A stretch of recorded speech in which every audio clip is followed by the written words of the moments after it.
నాయకుడు ఎన్టీ రామారావు గారు ఎప్పుడు చెప్పేవాళ్ళు, సమాజమే దేవాలయం, పేదవాళ్లే దేవుళ్ళు, వారి కోసమే ఈ తెలుగుదేశం పార్టీ దీన్ని నిరూపిస్తాం.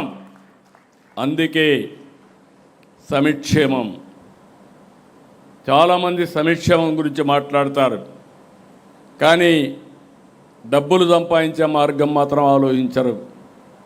నేను అందుకే చెప్పాను, అభివృద్ధి చేయకుండా ఆదాయాన్ని పెంచకుండా ఉండే వ్యక్తులకి సంక్షేమాన్ని ఇచ్చే అర్హత లేదు.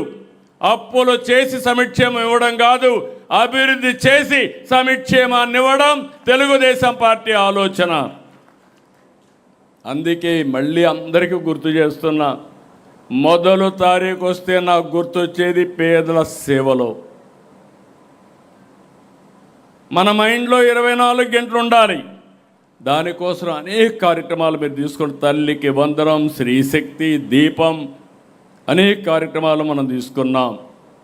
ఇంకొక పక్కన అభివృద్ధి చేస్తే సంపద పెరుగుతుంది, పేదరికం తగ్గుతుంది, అదే సమయంలో ఆర్థిక అసమానత కూడా పెరుగుతాయి.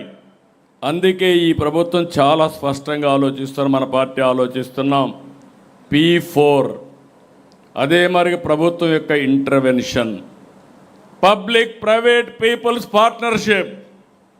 ఈరోజు డబ్బులు ఉండేవాళ్ళు ఉన్నారు, సమాజం వల్ల పైకి వచ్చారు, ఇంకా సమాజంలో చాలామంది పేదవాళ్ళు ఉన్నారు. ఇది మనందరి సామాజిక బాధ్యత. అందుకే నేను పెట్టింది MBK అన్నాను, మార్గదర్శి బంగారు కుటుంబం.